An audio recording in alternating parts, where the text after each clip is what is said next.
Wiesz, to wszystko ludzie, którzy byli wychowawcy z organizacji młodzieżowych, którzy mieli, wiesz, sanatorium Medema za sobą, fermę na Grochowie, którzy wychowywali jakoś młodzież, dzieci. I zobacz tych ludzi, którzy oni w tej fermie na Grochowie wychowali, oni wszyscy budowali od kamieni te Lochamej Hagetaot, ten kibuc. Ja nie jestem za tym, ale jednak sami do spółki dzieci wychowane przez nich nie jadły, nie pili, mieszkały w polu. Idea śmea, nieważne. Ale jeden drugiego wspierał. Jak ktoś był chory, to leżał w łóżku, jak na przykład Sarka Biderman nigdy nie pracowała i tak dalej. I ją utrzymywali. I to jest...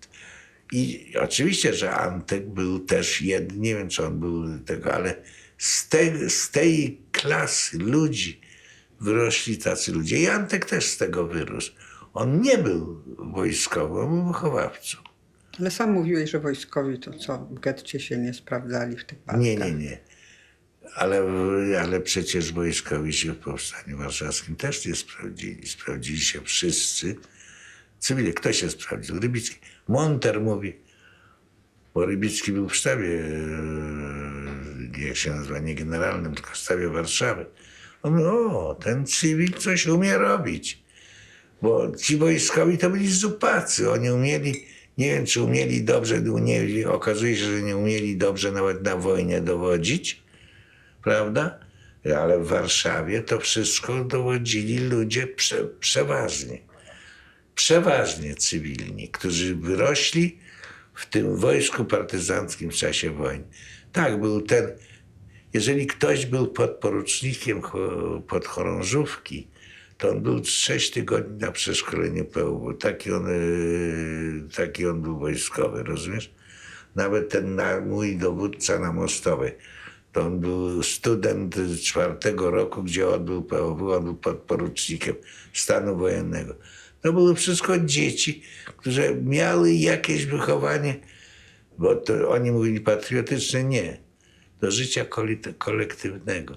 To byli albo harcerze, albo z organizacji tych socjalistycznych, pepesowskich, z Czerwonego Harcerstwa, albo nawet z tego cholernego kółka maryjnego, nie wiem jak on się nazywa, te męskie kółko, bo religijne, też. To byli ludzie wychowani zupełnie.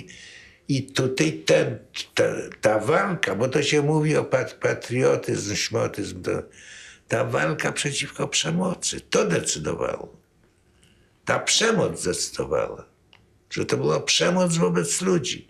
To samo było w getcie. Przecież cała sprawa jest taka, zobacz, taki dowódca, który nie ma zielonego pojęcia o wojsku, jak my wszyscy, jak ci wszyscy w Warszawie, w Powstaniu Warszawskim, nikt nie miał. Tam był jeden kapitan, który był na wojnie w Hiszpanii, ale był to komunista, też taki człowiek ideowy, który był tam rok czy półtora w Hiszpanii, ale czy on coś umiał, a czy Julek Hibner coś umiał? Umiał rozdzielać tych Hiszpanów, którzy się zabijali o narzeczone.